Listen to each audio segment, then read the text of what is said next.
compassionate, talented, joyous, and intelligent woman, Yingying Zhang, had great promises for herself and her family to come. To have it taken away shortly after was a tragedy itself, which I had to investigate. Thank you and welcome back to my show, Investigate with Me, and I am your host, Mimi. Before I continue, don't forget to click subscribe and also turn on your notification for future shows to come. And if by any chance you are listening to this show and are watching it at a gym, school, work, heck, even a stranger's on the street, tell them about this girl named Mimi you are listening to, and then how you should check her out on Investigate with Me, and then we can all investigate together. So without further ado, let us begin. Born on December 21st, 1990, making her zodiac sign of a Capricorn, Yingying grew up in Xinjiang District, Naping City of Fujian of Province of China. Highly driven and ambitious student, Yingying was accepted into Shangjiang University for her studies in environmental science program in 2009. Urged to attend Peking University in 2019, Yingying was encouraged to get her master's degree in environmental engineering.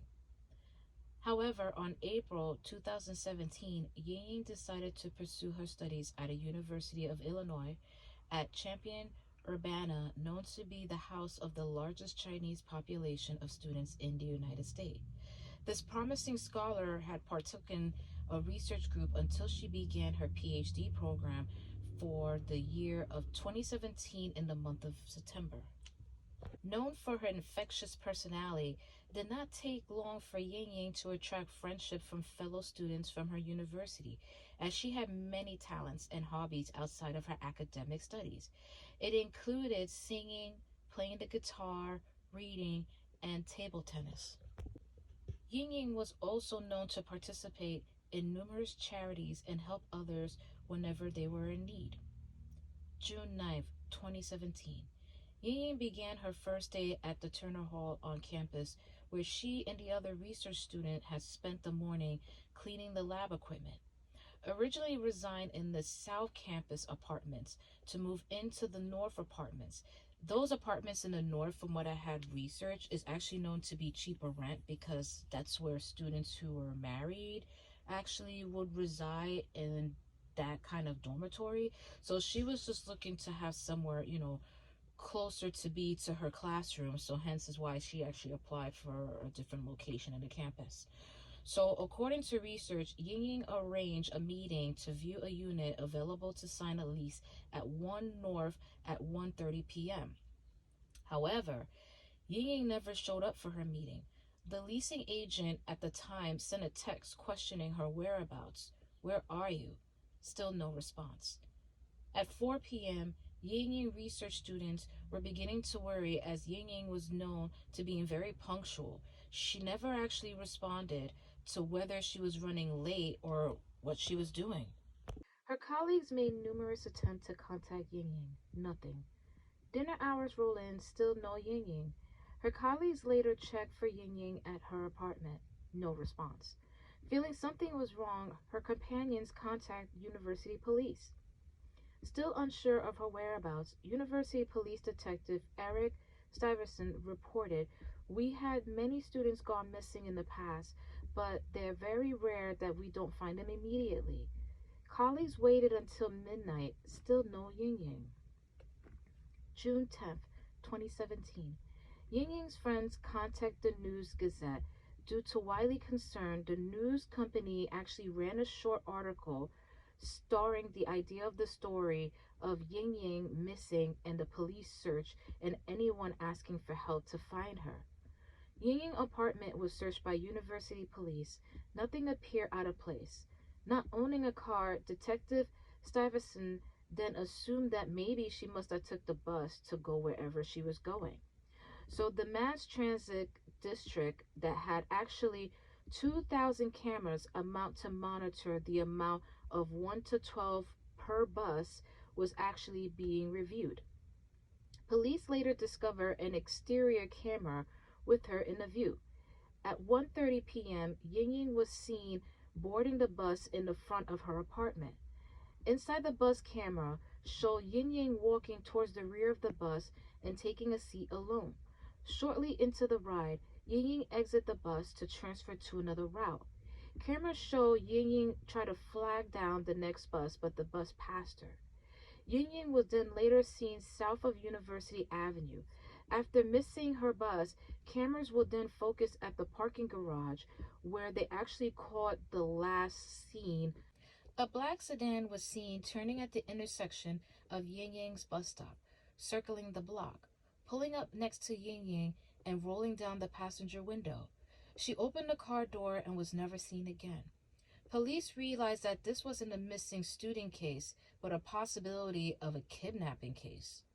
Unable to view the car's license because I guess the video was kind of like scratchy in some sense, so they couldn't really read the license plate, police then had to place the case onto the hands of the FBI. So FBI Special Agent Anthony Managaro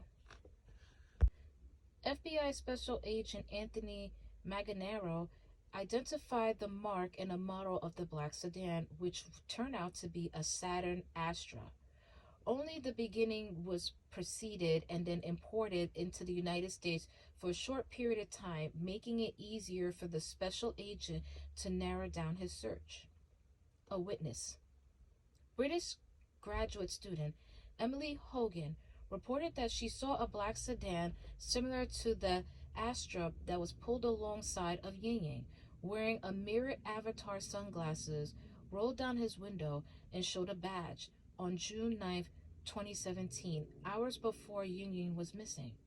The driver claimed to be an undercover police officer and had asked Emily to get into the vehicle and answer some questions about things that was happening in the neighborhood.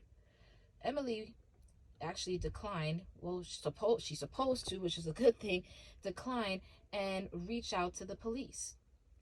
Emily was fearful that she spreaded some posting, which is very good on her behalf, on the campus and Facebook, warning others do not get into a car even if they claim to be a police or have a badge.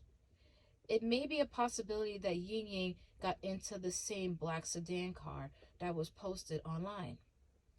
University police and FBI pursued their investigation into locating the black sedan. Yingying family traveled to the United States to pursue their own search for her. Later, a show called Crime Stoppers issued a $40,000 reward for any information leading to the return of Yingying. June 14, 2017.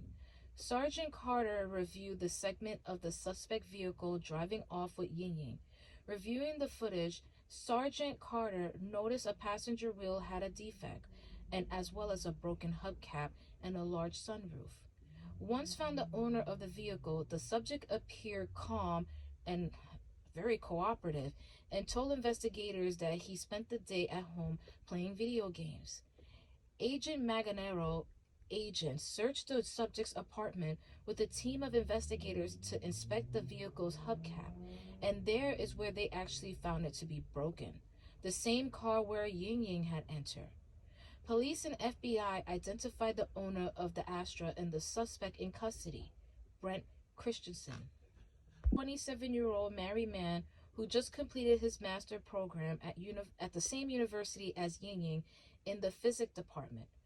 Brent was also known to have no criminal history or police contact except for the possibility of an involvement of Yingying's kidnapping. June 15, 2017. Armed with a search warrant, police and FBI agent closed in on Brett's apartment. Investigators entered the residence and found Brett's wife nude and was asked to put on her clothes. His mirrored avatar sunglasses, the same sunglasses Emily reported, witnesses started to notice how Brett was surprisingly calm during his arrest to then later be interrogated. Agreeing to answer some questions, Brent attempted to recount his previous statement to investigator to later become silent. After extensive questioning, Brett began to show signs of physical discomfort and hypertension. Brett later broke his silence, stating, "Maybe I'm getting my days mixed up." He realized his initial story fell apart. Later, Brett admitted to picking up a student who had, quote, broken English early afternoon on June 9th, 2017. He spoke with her briefly, resulting to her entering the car and drove a couple of blocks away. Still no answer. Investigators learned that Brett had a history of alcohol abuse, and his wife suggested an open marriage or divorce. He chose an open marriage. Later to discover Brett had a girlfriend named Tara, and his wife had a boyfriend. Present the list of events of how Brett was then arrested and trialed. Under the wire. Tara was wired for a couple of days when she last saw Brett to question him. June 17, Brett gave detectives no lead. On June 29th, 2017, a vigil was actually held on campus in honor of Yingying, where Brett attended as well. June 30th, 2017, investigators found what they were looking for Brett to confess to Tara the Redrum of Yingying. June 19, 2019, a search through Brett's phone showed actually incriminating evidence of Brett had researched for information that was regarding, quote, abduction 101, quote, perfect abduction fantasy, and last but not least, planning kidnapping. Oh, damn, Brett couldn't cover that up, huh? Wow, this guy is... Anyway, back to the story. Brett had a history in fantasizing abducting females, but obviously didn't even do his research on how to cover up that. I'm not giving anybody any ideas, so don't take that for face value. I'm just being facetious, but I mean, come on now. I mean, I guess he forgot to execute that plan, but moving on. Including how to actually, I don't know, dismember a body in a large duffel bag and placing his vehicle. Crime scene has shown Brett was guilty as they uncovered a wooden baseball bat with Yingying blood on it, which was used to beat her after he arrived back to the apartment, and then the blood was also found in the apartment. Brett later admitted to choking, violating, stabbing, and the beating of her to death with a baseball bat. Damn, Brett. To then later dismember her into 3 duffel bags that he purchased on Amazon prior to the event. Okay, so we already can speculate. Well, we don't need to speculate. We already know that this guy had plans, and it was just what a coincidence that he was able to execute his plan by taking on somebody who clearly was a foreigner, is not made well aware of too much of her rights or, you know, her surroundings in a country that she's not familiar of. God, Brett. Well, anyway, back to the story. He was also known to compare himself to Ted Bundy. Brett claimed that he had actually 13 victims. That's probably the narcissist in him kicking in, but he didn't really have additional victims. He just wanted to boast, unfortunately. So, however, prosecution and psychologists found no evidence sustaining his claim. With Illinois having to abolish the death penalty, Brett was then charged and tried and prosecuted to be sentenced to death.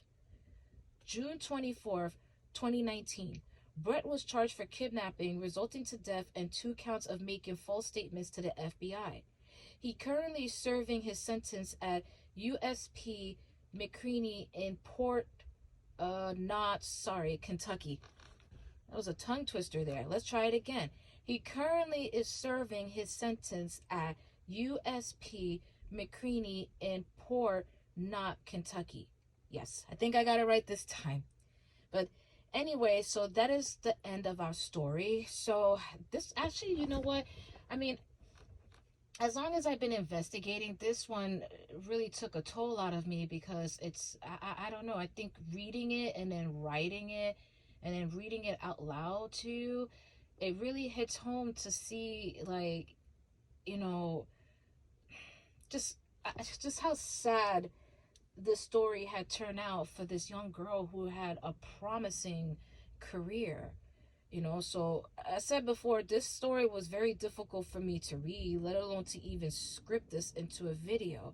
And I just wanted to show my dues and respects to her family for their loss of their daughter. And just, I don't know, I just hope that at this point they got the grievances or the closure that they needed to move on with their life, to know that she is now in a better place. So, Amitofo to her, and best wishes to the family. So, um, once again, as I come to a closing, a promising student who had a bright future was taken so short. Question I have was, could this be his obsession towards the crime that he had, that he longed to do since childhood or adolescenthood? Or could it be that the crime was related to the fact that he had internal rage, that he had to consent to his wife's wishes to either A, have a divorce, or two, have an open relationship?